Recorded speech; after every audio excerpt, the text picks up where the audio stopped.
The Matrix has told us we can only choose one. But that's not true. That's a limiting belief. We could do 100 things and apply it, even if our society started over.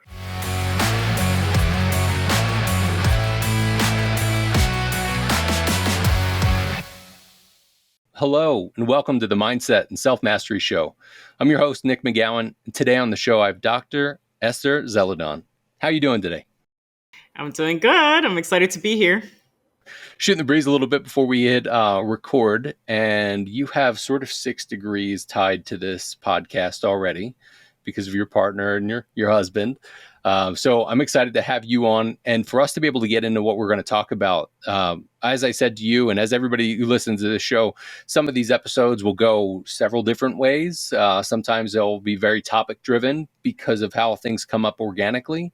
But with you and I talking, this episode is going to mostly be about systems, systemic thinking, and disruption. And I love that you pointed out that you're a disruptor. Hell, my title at Choose Your Calling is Head of Disruption. So you're in good company here. So before we get into the systems and all the craziness we're going to get into with all of that, why don't you tell us, what do you do for a living? And what's one thing that most people don't know about you that's maybe a little odd or bizarre? Yeah, so I like to say that I'm in the business of impacting lives. So I see it way more than a business, and it's more like a global movement. I'm trying to shift us to really listen to folks. So I have a superpower, I like to say, that I know how to identify purpose, like people's purpose. What is their alignment? What is it they want to do? I can help people unpack that. And then not only unpack it that you just have it, but really like make it happen and keep it going, right? Because there's a lot of that. Then like, okay, so what do I do with this now? And then I want to give up because the system pulls you down, and we're going to get into that. And so how do I keep it going? And so I know that's my superpower. And then that goes like individually, that's purpose.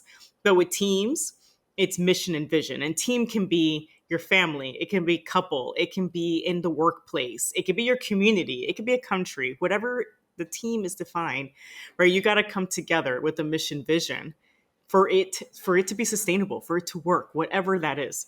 And so that's what I do. I help people unpack that purpose, mission, and vision, but really to change the world. Like, I'm not in the business of helping people do that just for their own, for metrics. That's why for me, like I don't want it to be just so I can get a promotion so that I can make X figures. No, like it has to be like in the business, and my alignment is that it's that you are trailblazing, you want to change the world, you want to be part of a collective power. And those are the type of people that I help and serve. That's awesome. And I think as you get deeper into purpose and you understand purpose, we as people, as we understand it, it's not just a selfish thing. It may seem selfish, like this is the thing that gets me so excited and there's a bit of passion to it, but purpose is really about the community. Even if you're not in a specific community, it's about being able to give back and add into the world. Even if you're doing something selfishly that's for you and feels great, there's still contribution that's into that. So I'm glad that you touched on that. And we'll, of course, get into that and how that entails and how it works with systems, or how fucking systems mess that up. But what's that one thing that people don't know about you that's maybe a little odd, bizarre, let's say a little quirky? I think what's a little quirky is that when I was 13, I grew up in a paycheck to paycheck family, right? But I saved up all my money to buy this birthday book. So I'm really into spirituality. And it's interesting because for a long time, I rejected it. So at 13, when I was a kid, I was super into it, super into personalities. And I think it's tied to the purpose thing, right? That we have these how-to. And so I was obsessed with this birthday book that had studied, because it was spirituality, but also backed with data. And so they had studied thousands of people from different birthdays and like had brought together like their themes and things that made them alike. And then I read mine. And I was like, oh my God, it's me. And then I started doing it with my friends, and I started photocopying them and crossing out the date and being like, can you find yours? And everyone would find theirs. So I started bringing that always throughout my life with teams and everything. And like seeing that there are like little things that have similarities from the day you're born. So anyways, it's really quirky, but I love it. And for many years, I had actually repressed that side of me. I've come back full circle, like full embrace. Yeah. And now I love it. Now I'm like, yes, I'm the girl that has the tarot cards, that has the crystals and the birthday book. And I love all that. And I tap into my intuition and do breath work. And now, but for a long time, there was a time of that I almost silenced it, I would say. There's There's a lot there. there's a lot. Yeah. There's a whole lot, because I think everybody, maybe not every single person, but most everybody has something that feels like, I want to do this. I'm called to do this thing. And especially when middle school, early high school, and you're trying to figure out, what do you like? What do you don't like? How should you be? What shouldn't you be? And I think there are times where like your parents can get mixed in with that, or the community you're mixed in with. Like there are certain kids I went to school with that were like, I have to go to college and I have to do this and I have to do that. And then there are others that they were like, just fucking graduate. Like, I don't care what you do, just whatever. But being able to actually not have the responsibilities like you do as an adult, and being able to go, well, what am I feeling drawn to? What are my ribs just being pulled toward? But then we have to adult, and we have to be part of this fucking system. We have to be part of whatever system we're involved in, either the corporate system, the education system that we were currently in, the relationship system, so many different pieces of it that then tell us what we should or should not do and start to mold us in certain ways. So it makes sense why you would kind of put that thing to the side. I love that you are not only in it, but you're deep in it, and you're doing the things that make sense for you to do. I also like to be able to call out the things that some people could call bullshit, or like, this sounds like buzzword salad. Like even with some of the stuff you're talking about, intuition crystals and breath work, there are people that will hear that and just be like, oh my God, one of them. And no, that's not the case. There are many of them that just kind of try those things out. But to actually put data behind things, like specifically with crystals, even. I remember people talking about crystals years ago. And if you really look at the data behind it, there are frequencies within every single thing that we do. And people are like, I don't think that works. It's like, do you believe in radio signals? Do you believe in microwaves? Do you believe in the things that you can't see? Then how does that not make sense? And I think that's where I'd like us to go when we talk about the systems, looking at the core systems that we're part of, but then also looking at how does it actually relate, and what are the things that have become systemic for us, that have become maybe tradition, but are really just based on trauma or based on things that had happened way in the past. So where would you like to start with systems? Well, that's a good question, because I think I could start with my life. I was a system follower. So, like, I grew up. I immigrated to the United States when I was a child, and then, I mean, this is like a interesting thing that happened to me. Was when I was a toddler, I almost died and was given 3 weeks to live, and this was in Nicaragua. And my dad, he's not religious, but he's spiritual. He was like, I want to play the lottery. My mom's a lot more practical. And she was like, no, that's crazy. She's going to die. But he played the lotto, and they win, and my life is saved. Right. But then we immigrated to the United States, because then the Civil War came. And then so they spent all the money on me. And so in the United States, I grew up paycheck to paycheck. So I interpreted that, because, you were talking about intergenerational and like and children and trauma, right? So I interpret that second chance to mean that I didn't deserve to discover my purpose. I took it as I got a second chance, and I have to help my parents and my family become financially stable. So I interpreted my purpose to work within the system and learn the systems and advance in the American Dream checklist matrix. Because I think that's like its own system, right? It's like you have to get married by a certain age, you have to have a car, you have to have a house, you have to have a certain income, everything by a certain time in a certain formula in a certain position. And so I interpreted it that way. So even though I had this gift of unpacking and telling everyone else, like, let me help you, let me listen to you and kind of repeat what your own intuition's already telling you, right? I was coaching since a young age. But for myself, I felt I had to work in the system. So I was the person that you mentioned, got the straight A's, top of my class, only studied, and as much as I would read and I was drawn to these other things on intuition and callings, I saw it as, well, I have to follow the American Dream template And then pro bonoly, I will help everyone else follow the path they need to path, right? But it was a duality I lived in, right?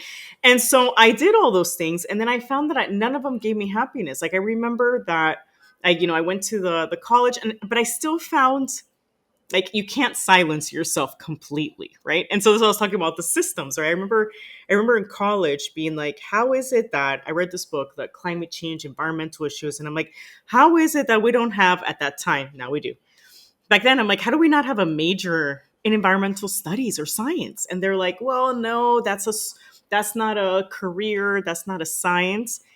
And this is how it was 20 years ago. And I was like, no, it is. And I'm going to be the first one. And I'm going to show you guys how we can do this. But again, it was me fighting that system of going, I am going to prove that this is actually a solid science, a study, it's something that is going to concern us. But I was getting resistance from all sides, from the institution, from people who only studied one discipline. And then I was getting even from my own culture, right? Because they were like, that is a white field. What are you going to do? You're going to go look at birds.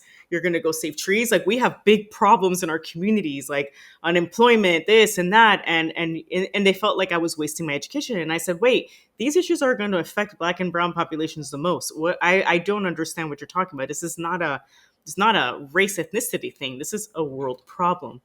But I'm here fighting all these narratives that we've been told. And not only that, but have been washed out by generations, because actually earth practices, spiritual practices are actually very indigenous. But I think we were taught with colonialism, with all these things, that no, they're not. They belong to this social class, the rich, white, this. And I'm like, that's a man-made narrative. That's not that. You need to study the origins, right? So I went on that quest and that's where I did find some joy, right? But it wasn't in the pursuit of an education. It was in the system disruptor, trailblazing, and changing mindsets and openness. And like you said, breaking these barriers and these narratives that we have. And then when I was in grad school, same thing. Like when I actually got my PhD, I was kind of like, kind of empty. Like I was like this certificate. I'm like, I thought I was supposed to feel this lightning on striking on me, and I didn't. But I was very happy that because I helped my dad finish his education. And I was very happy for him because that was his purpose. And I realized that during that whole time of education, what I loved was organizing groups, starting movements, bringing people together for common mission vision, for bringing in resources to underrepresented groups, right? Changing. Even then, my research was seen as, no, you have to just do science. And I'm like, wait, we need to go talk to people. I need to go talk to them and see if they even want this, if it's aligned with them. Let's go listen to those populations. Like data alone isn't enough. We got to like hear people's stories and hear them out. But then that was seen as radical. Listening, radical. But I was like, I am going to fight and show it. So I got my own funding and did this, right? But that was what brought me joy, not the metric, And then but it's still even then, I hadn't recognized it. So I went on and continued this like whole American dream checklist, even got married, not to my current spouse before. Of course, that didn't end well because it was just a check mark exercise rather than an alignment exercise. And when I got into the workforce as well, I couldn't just stand back. Like my dad, the narratives I was taught was, you got this job, you better be grateful, put your head down and don't make waves. And I was like, well, and especially they're like, there's very few Latinas and women. You got to just do your work and don't get yourself in trouble. And I remember even calling him about certain issues. And he was like, what did you do? I'm like, I didn't do anything. I'm really frustrated because I'm like, we're in this humanitarian. I was working at humanitarian aid, international development. But I was like, wait, when are we going to go talk to the people? Why are the five of us sitting down and telling communities designing what communities need? We need to go listen to them. We need to go sit with them. We need to bring, like you were saying, systems thinking. I'm like, we need to bring the system together, everyone that's a part of it, and like jointly decide, like, is this something that everyone agrees that we want to be involved in? They're like, oh, that takes too much time. We need to procure the money. We need to do this. And then I found myself that I couldn't stay silent, and so there was a lot of resistance pushing that I was like, we need to listen and I'm going to prove it. So as I climbed the ladder, once I climbed it, I was like, okay, I'm going to go listen to communities and show you guys that it can have more impact. And I led this movement based on listening, and then I was able to raise like $100 million based on this for the organization and for the community and showed it, but it was exhausting. And I think that's what people don't talk about. Everyone saw that, like, saw my accolades, the team growing, all these things, but I was beaten. Like, it was every time that I was like, hey, we to go listen, somebody would bring some reg, something, something why I couldn't do it or why it didn't make sense, even though it was the best practice for the best impact we needed to have, right? Something so simple, just to go listen and spend time with these people and understand what their purpose, mission, vision was. So at that time, though, it's something we don't talk about, but like, as someone who, like, I felt the burden of one, it's a very underrepresented. Like, I was in this organization where at the end it was like 2% Latino and like women, very low, and I'm in this leadership positions, right? So I got a lot of pressure being like, I had to protect the team. I am representing whatever. And so I didn't share everything that I was going through and all the stuff I was shielding everyone with, right? So you suffer in silence, and when you're like a system disruptor, like, there's so much bullying that happens, so much people trying to bring you down, resist you, but we don't share that enough. And it's because we want to protect people around us, but it's lonely. And I felt then, when I decided to leave, it's because I realized that this was a global problem, not just in this organization. Like, because when I would ask people, why do you resist it so much, even though you know it's making more impact? And they're like, well, you're asking me to put aside my title, everything I've been valued for, whether you're an engineer, whether you're an architect, lawyer, whatever, you're asking me to put that aside and just go listen to them. And then only if they need my technical thing do I bring that in. I'm like, yes. And they're like, I can't live with that because I don't know who I am outside of that. And then I realized, have you ever been listened to? Has anybody ever asked you what your highest aspirations are or anything? And that most of the answers I got, no. So then I started doing research, and then I'm like, wait, only 20% of people actually know their purpose. And then when I started researching some more, I realized that when we're like at table discussions and dinner and all these things, think about what happens in our family tables. And it's across all cultures. What are they asking you? Did you put on weight? How much money is your business making? Did you get a promotion? Tell me about your boyfriend, girlfriend. We're just asking people about metrics. So when we do that, we're making people, like, we're kind of like bringing that cycle constantly. Like you were saying, like, what are the things we need to break? We're like propelling that. We're telling people you are just worth your metric. So it's no surprise then when I'm here pushing people to listen, they can't. They can't. It's like deconstructing their whole lives, and then everybody else is reinforcing it. So I realized then that's why I left and I started what I'm doing now with my husband. We started this together because we were like, we need to teach people how to listen to themselves, and because that way they're going to actually be better at helping others, because now they know how to listen to themselves, they can listen to others. And I really feel like that is how we're going to solve global problems, because if you don't know your worth and your how to outside of your title and man-made structures, then if you don't have that confidence that you're more than that, you're not going to be open to listening to someone else's dreams and aspirations because you haven't done that work yourself. And so that's when I was like, okay, this is a bigger movement and I need to lead that because I can help people with that. And you can also it ends also toxic workplaces, competition, all those things, because when you start to see everyone around you has value, you have value, everyone around you has a different value. Even if you all have different titles or different things, it doesn't matter. You're more willing to listen to everybody in the hierarchy.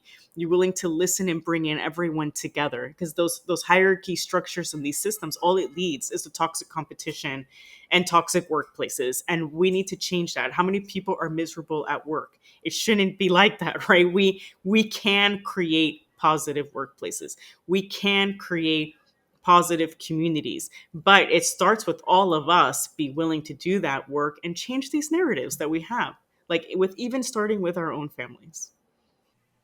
Oh, I think even starting with ourselves, it can be really difficult to really to ask yourself those questions and not fall into the habit with that. I think it's cool. Like our family does family dinners, and we have them once a month, and everybody gets together. And I'm privy to that too, where someone's like, "Oh, well, so and so got a promotion," or our nephew had this thing happen and they achieved this and blah, blah, blah. And it's interesting to think a lot of it is surface, but it is really difficult to break out of the habit of thinking like that when everything is happening around you that just keeps fueling that. It's that system. There's just a system within it. So getting outside of that, even outside of ourselves, to say, well, how do I feel about this?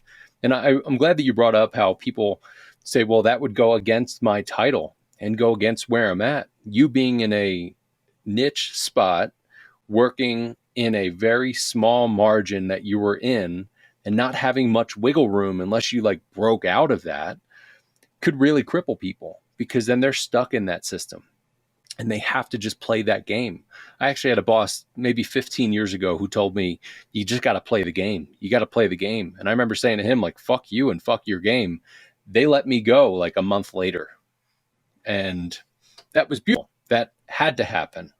But I think it can be really difficult for people to actually step outside of that. But that awareness of being able to say, all right, well, what does this actually look like and feel like for me? I have clients at different times and some people that I'll talk to, just even kind of shooting the shit with them, where when you get a little deeper and darker with them, they go, well, what if everything has to change? Well, yeah. What if? Wouldn't you rather know that you have to do that to be more you than to be stuck in kind of a matrix or an overall system? But being able to look at that, step outside of that, are two heavy, heavy steps to take. So what advice do you give somebody that they see that maybe they're listening to this podcast or they just understand it and it's been something they've been thinking about for a while? How do they take those two big ass heavy steps for themselves and then stepping outside of themselves and maybe breaking apart their entire lives because of the systems thinking that they've been a part of? Yeah, and I think sometimes like we think it's a lot more drastic than what it is, right? Like I get clients that are like, well, I don't even want to do the exercises because they scare me. Like when because I start my first exercise I give people is like, you got to write your obituary. And people are like, oh my God, that's so heavy. But I give them that heavy exercise mainly because you'll see that everything you write there has nothing to do with your title, has nothing to do with any of the metrics that we're taught that that's the only thing that you value or your whole value is placed on, right? And but that's what that purpose of that exercise is, right? It goes to your heart. Like, what is that impact you're making, how you're making people feel, how you're making that. So then and then it's to realize, then connect it, right? A lot of people, I like, I'm a scientist, right? So I like to ground truth that, right? You're going to write it, you're going to rewrite it, we're going to do all that. But then I'm going to have you text 5 people in your life at different stages of your life and ask them these questions that come out in the obituary. What impact have I had on you? How? Best memory. And you're going to see that then you have the proof that what you wrote in that legacy, you would say, whatever you want to call it, legacy, obituary, reflection, matches. Is that a lot of times people think, oh, well, that's how I think of myself. Who knows if other people think? But if you choose 5 people throughout your whole life that don't even know each other, you've been giving value your whole life, right? So whether it's switching to another job or a system, the thing is, you're not really switching anything really because you're just bringing your how to something different. And that's the thing, like I do a lot of that mindset work is your how to, whatever that is. I mean, and no one answers. I have this question on like unlimited resource. We could even do it here. No one answers that question the same. So, but your how to, when you answer that, you realize you've been doing that your whole life. You can apply that to 100 different things. It's just that the matrix has told us we can only choose one. But that's not true. That's a limiting belief. We could do 100 things and apply it, even if our society started over. Like I find this really interesting. I have this friend of mine who's like very aligned with me, and he works for refugee camps and does the same type of purpose work. And he talks about like you use that to then grow societies again, right? If our society like plummeted, which it could happen, like what is your how to that you would bring to that and creating new structures, right? New stuff. And that's what you realize, right? Then a lot of that fear goes away because then it's like, wait, I can bring it to a lot of spaces. And then not only can I bring it to a lot of spaces, but why not find the spaces that are aligned with you, that are going to value your how to, that are going to be aligned with your values? Because a lot of times we don't do that research. We're looking for shiny objects or we're looking for things that look like that we think, but we don't take that time to dig deeper. Even in my case, right? I wanted to do humanitarian work, and I was like, oh, I want to do it at the largest place that I could make a difference. And I went into that, but I hadn't taken the time to really look at the structure I was entering. I realized actually them as my client works super well. But me being in the system where I'm someone who's hyper anxious, like I like to disrupt and change things, that's better for a consultant role than to be ingrained in the system where I'm being monitored 24/7. That's not in alignment with me, but I didn't take that time to analyze it, right? It could even be just a switch within that system in a different role. And it is coming to that understanding, like where your how to and how you work, and understanding yourself, what works better. And even like sometimes my class is just that little tweak, or it could be a different place, but how you market yourself is, instead of using those standard, I help people think outside the box, even with resumes and CVs. Why does it have to be chronological with our jobs? Why don't you make it about your how to buckets with all your experience? It's super clear to whoever's hiring you or whatever business you're starting, whatever. What's your unique value proposition? And then you can put your whole life in that. And so that takes away that fear for folks that, oh, I can't pivot. Oh, I've been here for 10 years. I get a lot of that. I've been there for 10, 20 years.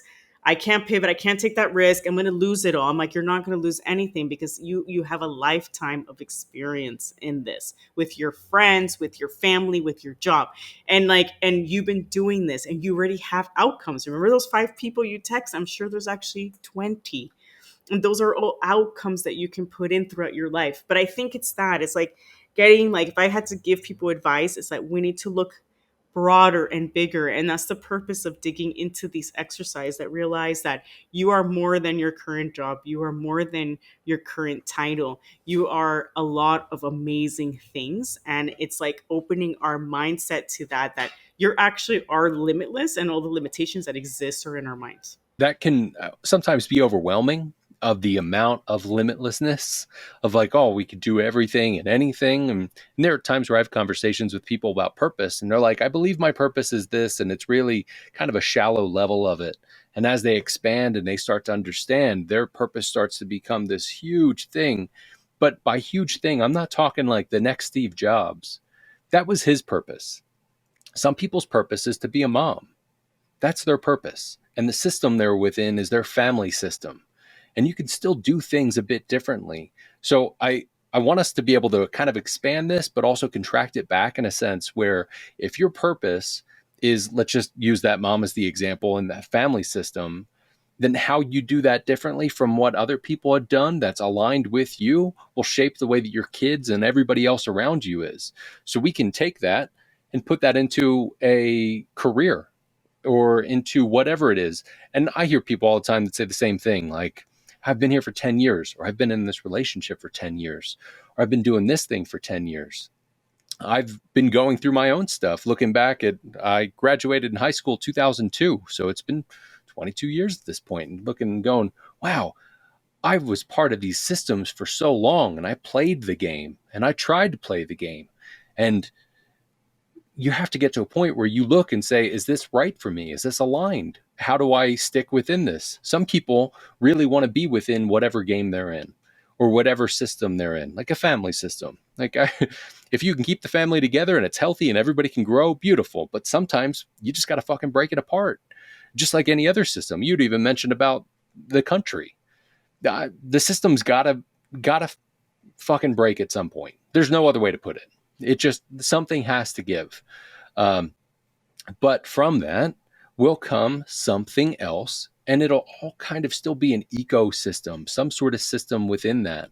But we get to be able to take the angle that we want to take and not just be locked in with how we do these things. I put an episode out a while ago. It was a solo episode about shoulds and should nots, and how we've been taught that we should do this way. Life should look this sort of way. And I think that can be a thing for us where we say, I want it to look like this. I should have this sort of thing, but be open to that, the expanding of all of it. So when you're working with people that are in that spot, when they're like, oh my God, I've been doing this for so long. How do I break apart? How do I step outside of that? What sort of advice with somebody that's listening to this podcast episode that goes, you know what, I'm in that spot. How do I actually pull myself out of that, get unstuck from that so I can look at this without just getting instantly pulled right back into the system and going, but fuck, I'm still here. What do I do? No, I love what you said too, right? It's everyone's legacies are different, right? So I think like the first thing is to understand that like your purpose is your how you want to show up every day, right? And then there's questions for that, right? That's when you unpack your childhood dream. But the childhood dream, people think about it. I get people that are like, well, I just wanted to be a doctor. I just wanted to be a lawyer. And I'm like, okay, no, no, no, no, no. That's what your brain did, like the mental models it did, right? It just attached to something. Characteristics of that dream. What was it? Like, why did you want to be a doctor? Why did you want to be a lawyer? Those were just careers that you saw, right? But what was it about it? And then when you actually unpack those characteristics, a lot of them are like, those are characteristics I embody today.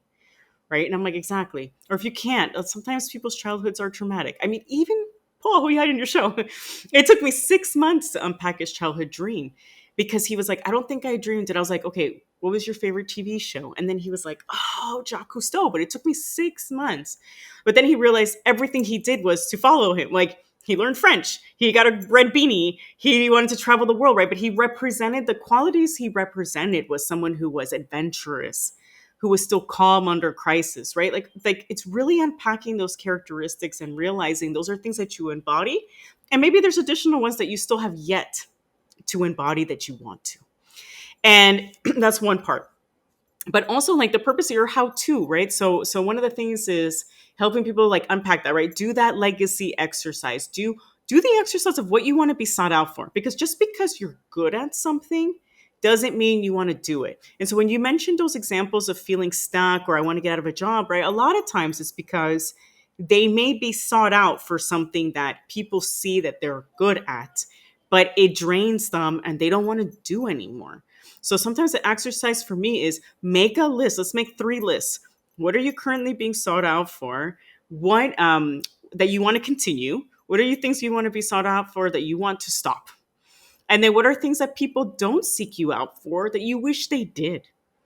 Right. And that's a great exercise, right? Because then you go into other topics of like limits and boundaries and having communications and conversations about what you want to be sought out for, right? And those are little tweaks. Like just that question alone, right? Just change the conversations with your friends and be like, hey, I don't want to, you know what I thought about? I reflected and I don't want to do that thing anymore. I want to do this new thing. So if you see opportunities in that new thing, I would love that. Did you guys know that I actually can do that? And people be like, no way, dude. I had no idea. Like even for myself, like I'm really good at events and event planning, like a master. But I started to be sought out for all these birthday parties and events and like, things. And I was like, this is not fulfilling to me. I like community events, bringing people together, like the breath work, like sharing and purpose. And those I love organizing, but I don't want to organize kids' birthday parties. I don't. I hate it. But at first, I didn't realize that, right? At first, I was like, why am I so drained from this? And it wasn't until I did that exercise and I'm like, wait, the thing is that I'm being sought for something, yes, I'm good at, but I don't want to do anymore. And so I needed to have that conversation with folks. Like, thank you so much for thinking of me, but I'm now only doing events like this. But that's like a tweak, right? That's not a huge one. So when I tell people, like, it's getting people to do those little things first, because like you said, it can be so overwhelming when you think about huge change. But that's because like we don't look at 5 years. We look at 1 year and we want to pack everything in the 1 year. We overestimate we could do in 1, but then we underestimate we can do in 5. And even when I do visualization exercises with folks, which is another thing people can do, is great. After you do this legacy obituary exercise, really sit down and visualize your life in 20, 15, and 5 years without metrics. What are you doing? Who are you with? What are you feeling? Where are you? And people struggle because they immediately go into metrics of like, I want to be singing on the stage, or I want to be making this amount of money. I want to have 10 properties. And I'm like, without metrics. And when they actually take that time, they're like, oh, I'm sitting down with this person and we're having coffee over this conversation, or I'm seeing this view. And that alone tells you where your alignment is, right? What's that vision you want to create that's outside of these metrics, and what are the small changes you can make to get there. And then another thing is like, so as you like, I think there's a lot of these questions that, I have in my workbooks really easy to follow. It's like 15-minute prompts of these. And then you start to see like, where is that misalignment currently in your life? What are 3 small steps I could take this year and next year and the year after to get me there, right? It doesn't have to, there's no race. This is your life. You don't have to all of a sudden like change your whole life 1 year. Everyone has different traumas. Like, I know for my case, like one of my big traumas was a fear of losing everything I've built because I grew up paycheck to paycheck. So even when I exited to what I'm making now, I had to have an exit plan. I had to do it little by little, right? There's other people who can one day to the next, right? But it's whatever you're comfortable with. But what matters is that the minute you start taking these actions, you already feel more in alignment because they're more true to you, they're more authentic to you. You're moving towards it, you're accruing momentum. I thought it'd be cool to do one of the questions here on the how to, because that could be something folks could be like, I don't know what my how to is. So maybe we could do it here. So Yeah. if you had unlimited resources, like 20 billion, if $20 billion is enough for you, or you can say unlimited, what global problem would you solve? Is that for the audience or is that for me? For both. Let's have the audience write down, and you also say it out loud too. So $20 billion, what problem would I solve?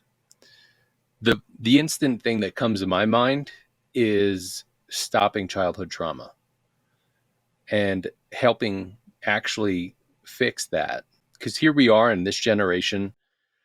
I'm almost 40. So I think of people that are about my age. We've gone through the things, and I've joked with people, if you were an 80s, 90s baby, you were used to having shit thrown at you and like whatever, the Jerry Seinfeld sort of situations of the world. But that we all have childhood trauma. My mom did. Her mom did. Her mom did. Her mom did. All the way back. Same with my dad. Same with everybody else. It goes all the way back. So being able to actually impact in that sort of way, that's the thing that I would love to have sort of a magic a pill for everybody to be able to take and heal all of that, because I think that that's where pretty much all of our stuff comes from. I want to touch on what you talked about, even with the system and getting into that, but don't want to don't want to get ahead of where you're at. So why don't you go on with it? We'll do that right after. So now let's say the G7's like, oh my God, I love your idea. It's great. But now tell me how you would do that on a global scale.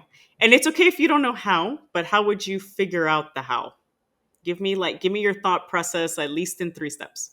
Well, the cool thing is your company and my company, we're actively working on this and working on helping people. I think the big thing is being able to actually realize, be self-aware enough to be able to see those things. Just like if you're in a system or whatever, you need to see what's going on, and then actually starting to do the work and understanding what inventory it is, that work that needs to be done, but then not just doing the talk work or one piece of the work. It's the deep subconscious processing. And I say that because I know that's what's really worked for me. I've had so many different therapists and coaches and paid fucking thousands of dollars for all these different things. But the actual deep subconscious processing that goes in, reformats the story, changes the way that you look at it, and being able to sit down with 7-year-old Nick and sit there and go, this shit that's happening right now is pretty fucked up, but you're in good company with me. I'm going to take care of you. And then having that travel through with me from that point all the way to where I'm at now, that is some of the most impactful work that I've ever been a part of. And I think if we had to really nail it down to something that was specific, it would be deep subconscious processing. Oh, I love that. And I love inner child work. So I love it. Now, but now see, this is your how-to, right? You said I heard self-awareness, right? Helping people become self-aware, or yourself.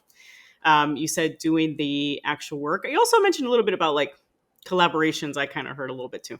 And then the third one, the deep subconscious. So if now when you think about your answer and the audience can think about their answer, now you know this topic very well. So there could be other steps because you kind of already know it. But I think with everybody, just think about their steps. If a friend came to you with a problem or a work colleague or anything, would you use those same approach? Well, it's interesting because the first thing that you pointed out early on was listening. And I think that's the first step that I would do. That's just what I do anyway, is be able to ask questions and listen. And for the most part, especially from a coach perspective, like it's not our job to fix somebody or do the work for them. It's our job to pose the questions and make the positive things and kind of help them figure out where they're at. And through that, become self aware. So that's kind of the answer. No, no, I love it, right? So it's you do use the same approach. That's what I was saying. Like you probably knew that topic really well, right? But I think the first step to becoming self-aware is listening to yourself and others, right? So, but so the answer that answer, if you start, it'd be great for you to like, you could probably now look at every single problem you're solving. You're probably using those same three steps. Like you first like listening, looking at it, then doing the work, and then going deeper, whatever that is, right? That's your superpower. But everyone else who's on the audience, the three things you mentioned or five are unique to you, and that order is unique to you, and you're applying that to everything. That is your how-to. So like when you're applying for a job, when your friends look at you for advice, they look at for you because you have that way of solving problems, right? So that is the thing that I think helps people realize the most. That's like, wait, that's outside of any technical thing I have. Even if you're, yeah, you could use those three steps in any title. You could use that as a doctor, a therapist, a lawyer, an engineer, construction worker, anything, right? That's because that's why it's more than that, right? That is your unique superpower, what you bring to a team, to a place, to anything. And so if when you were saying about people getting stuck, it's unpack your superpower and realize that it's so much bigger than where you are, and that people have already been valuing it and seeking you out for that since you were a kid. There's always a ton of lessons within anything. You can take something at a surface level. Like if you're listening to this right now and you go, well, that's cool. I can grab those things and I can just move about. And there we are. You can also nerd out with us like we do and just go deeper and deeper and ask all the fucking questions. And I'm glad that you pointed out that the way that I operate is different than how somebody else would operate. And there are certain people that I can jive with and go, oh my God, we operate the exact same way, but we're still a bit different. We're unique in our perspectives and all of that. But I think there's also within the system, you get into the system, you are doing these things, and no matter what, we're born into systems. So even if you think like, fuck you, I'm not part of a system, fuck you, you are. We're all in this, but being able to look at what do you do, how do you operate within that, and what feels right, what feels aligned. And I think an easy thing to think about is if somebody says, well, I was good at this thing, and then I got into this job, and now I do these things, and that's it. To put a little bit of meat to the bones, I remember being 18 or 19 and thinking, well, I got to go to college, I guess. I'm an art kid and I can talk. So I guess I'll go to art school, but I don't want to be a starving artist. So I guess I'll be a salesperson. There I went. But realizing maybe about 5 years ago, I was like, I don't know if I want to do this anymore. I don't want to sell anymore. I don't want to sell shit that I don't want to sell. And I remember fighting with myself and being like, well, what do I do? And how do I do this differently? Because I've gotten really good at this and I make a bunch of money and I do these things, but I just want to fucking walk off a bridge or whatever. There are things that I think we can take from what we do that you actually deeply align with and can look slightly different. Like I knew that I could talk, obviously. Those of you who listen to this, you know that. But that's why this podcast became a thing. Is because I could talk and I wanted to talk. And that's part of the way I express and I work through the things. So I guess my challenge in a sense is to be able to actually think through what you're doing, what feels right, but don't look at it like you were saying this is exactly how I need to do these things. It's being able to look at it and go, well, what's really here? Like my purpose is to inspire people and to be able to help them figure out what their purpose and their calling is. And I got to fucking talk. And we got to ask questions and look at things from different angles. And somebody might be a little different with that. And they might go, well, I'm an accountant. What do I do with this? Well, why did you get into accounting? What is it? Like you'd mentioned about the doctors and lawyers. The first thing that came to my mind was somebody wanting to be able to serve or somebody that's really in it for justice and being able to Exactly. change that. The lawyer is just the thing that the system tells us, well, if you want to do this, this is how you do it. What do you suggest about somebody that's in that spot that's saying, well, I've been doing these things. How do I peel these apart? And how do I actually find the thing that makes me feel like I want to move with it? But it's kind of like what you said, right? So it's kind of cool because you pointed out the other question because you do this too, right? It's like, what can you teach the world is another question, right? So now you know your how to, what can you teach? Like you said, you can talk, right? But it's still your three process, right? You're still having these conversations to bring people awareness and you like to go deeper in the questions, right? Because we're like, hey, we need to go deep in your, as part of your process, right? So it's a whole combination of those things, right? So it's not exactly that. So I think once you do your how to, what can I teach people? What do I like? What's in alignment? Like everything's open to you, but it has to be aligned to you. Another exercise I do is like values. So there's like this thing that's free for everyone. It's Personal Values, the website, and it has a dot before ES. It's called Personal Values. You can go there, it's free, and it gives you your top 10 values, even gives you an AI paragraph. But what I love about it is that it tells you, okay, so even if okay, how do I want to show up every day? Having that value lens, let's say you can't do it with the exercise, it's really hard for people to unpack their values. Most of the time it's in there, but sometimes it's hard for people to see it. So that's why you asked me, like, what kind of tip could I give if you feel stuck? Go on this website, get your values, and you're going to see the connection between all your values. So for me, when I did that exercise, we're bringing out stories. The first thing that came up for me was meaningful work. And then I realized right there why I hated bureaucracy. Right? Like I was like, because I entered the system to fight justice. I was driven, like I want to be in international development. And I thought that was the only vehicle. So I know what these people feel. Like I felt that's the only place I could do that in. But that's not true. Like I can do coaching, I can do workshops. Like you said, like what's my skill? What can I teach people? I can teach people how to facilitate, how to listen, how to bring people together, right? How to build community, right? These are things that I can teach people to do. But then, my purpose is to help people unpack their purpose and actually live it. So, how do those combine? And why? How was I doing that? I was doing that in international development, right? Helping people unpack and give them money to do it. I was doing that in college by helping people figure out their track and helping them get scholarships, right? It's all related. I was always doing that in some way or another. I help NGOs get funding for the things that they have fire about, right? But I'm always tying it so they can make it work in the system that they live in, right? And build social capital along the way. That's the thing. We don't have to be alone. Like, how you mentioned that you have somebody that could do it like you, but a little bit different. These are the people you need to surround yourself with that give you that energy, that are like, we are aligned. Let's support each other. Let's collaborate.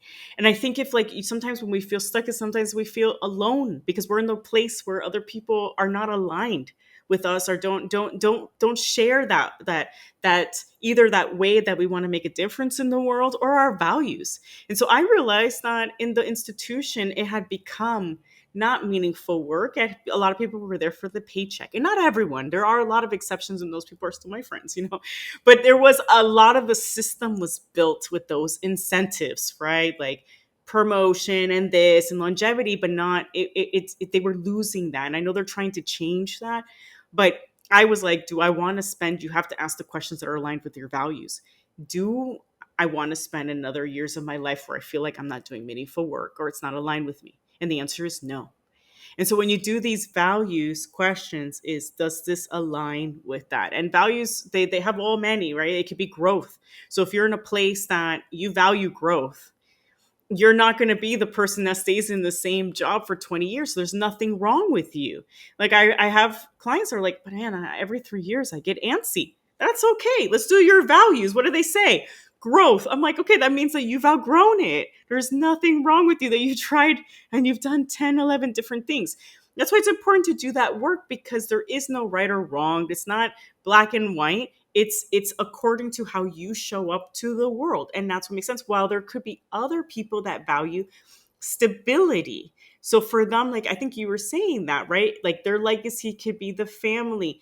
They value stability. Those people might want to be in a place for 20 years. And it's finding that place that values them, that's aligned with them, that gives them that stability they need. There's not a wrong or right. What matters is that how you're living is aligned with you, it's in the path that you can show up the way you want to show up, that is valued, that's appreciated, and that you're fighting the things that you want to fight for, right? And that's not just a constant uphill battle, right? And that you can find people like you to build a community. And if you don't have it yet, that's okay too. I get people who are like, I don't have any champions in my life. I don't have community. But guess what? We live in a digital world now. You can find it, right? Like you can this podcast, see who's on it. Like connect with them. Like I remember when I left the service, I felt that limiting mindset as well, where I'm like, well, now what's gonna happen to me? I don't have community. But that was so limiting because I didn't think there was community near me because I was only focused on like people who lived next to me. And so my first community I found was actually in Australia because I went online looking for women entrepreneurs that were heart minded, like, heart led. And I found this great community in Australia of women, and they were into growth mindset and things like that. And it was awesome. But then when I entered there, I realized the characteristics I was looking for, I then was able to create it locally. But that was a mindset shift because, it does exist near you, but you have to be willing to see it. And I was only seeing they only work here. But it took finding a community outside to build a community inside. And now I have both. It's wonderful. But there's a community for everything and everyone.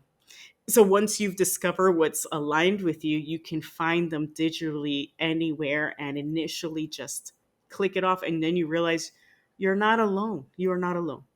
And all of us want community. It's just we just want someone to reach out to us. Well, yeah, it's such a simple thing to think about how we're not alone, but how we can often think, I'm so alone. You don't get this. You don't get me. But then when somebody does, you can still feel a little estranged from it.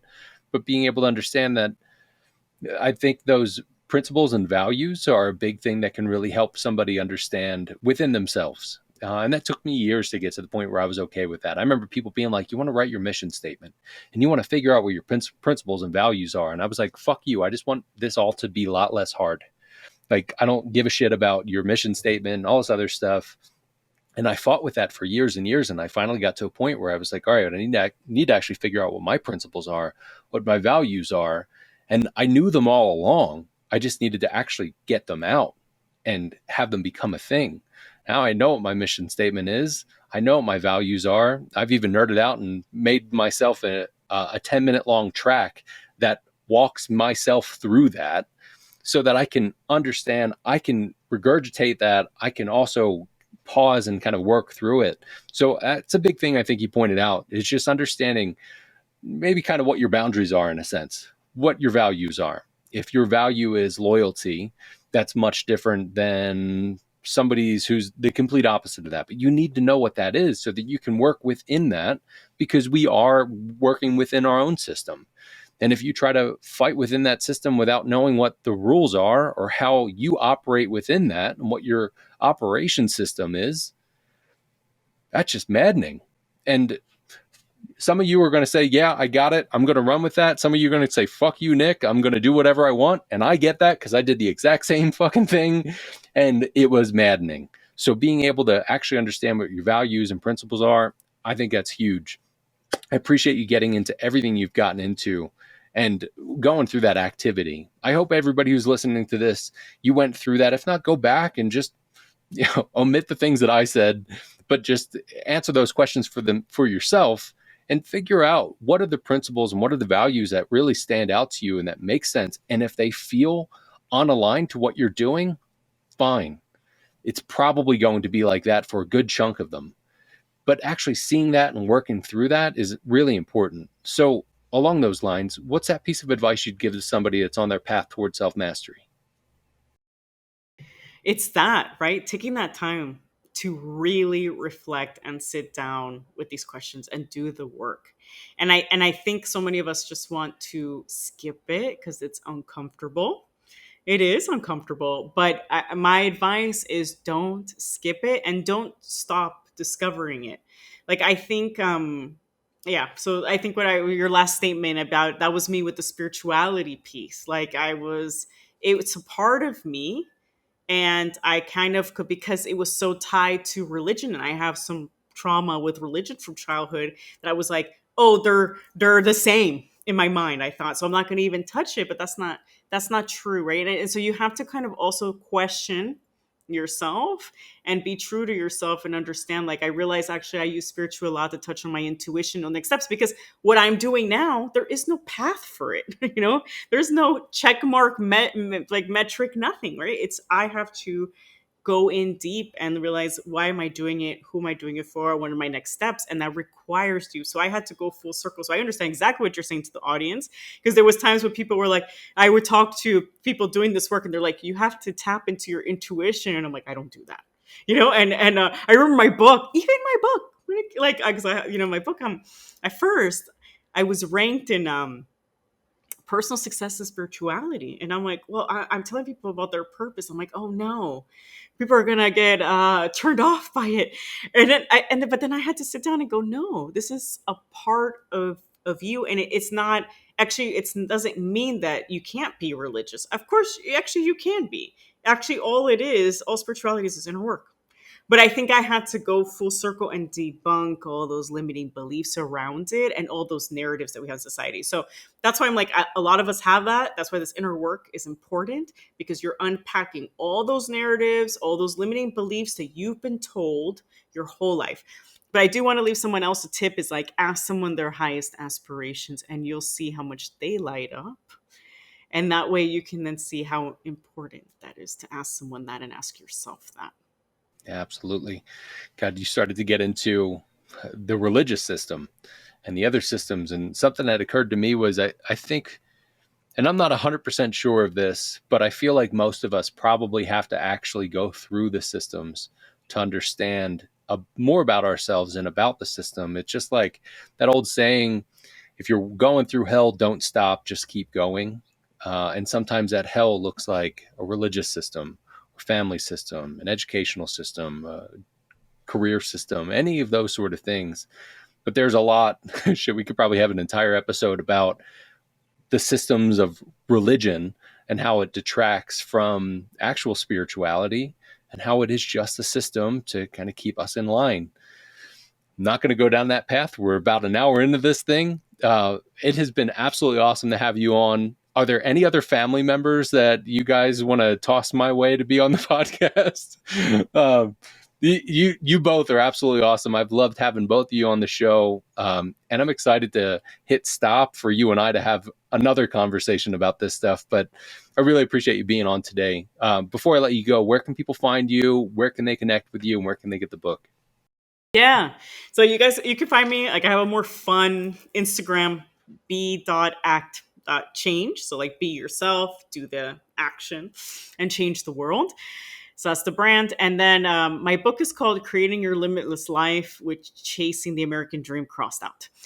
And I would encourage everyone to get the workbook. So the book it's part memoir, and then the other part's the theory, like how all these questions on purpose and mission and vision.